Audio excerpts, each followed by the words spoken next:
Tinukpok naman ang isang pulis ng lalaking tinutugis dahil may dalang kutsilyo. Gagamitin umano ang patalim para manaksak ng kaaway. Nahuli kami yan sa eksklusibong pagtutok ni John Consulta. Madaling araw nitong Sabado nang makuna ng CCTV ang habulan ng isang lalaki at mga nagpapatrolyang pulis sa Malate, Maynila. Sa isang punto, makikita ang lalaki na ilang beses pumulot ng bato at saka ipinukol sa mga humahabol na pulis.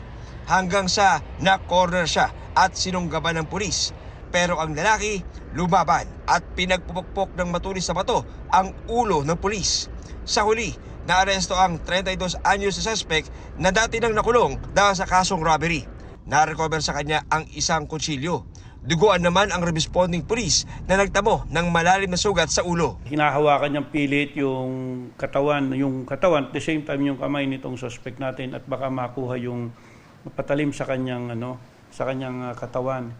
And eventually nga nakakuha ng pagkakataon na pukpok itong pulis natin.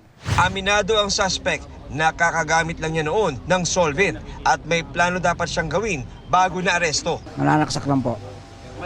Opo. Yung kaway ko po. Sinungaling po, tsaka nangiista pa po.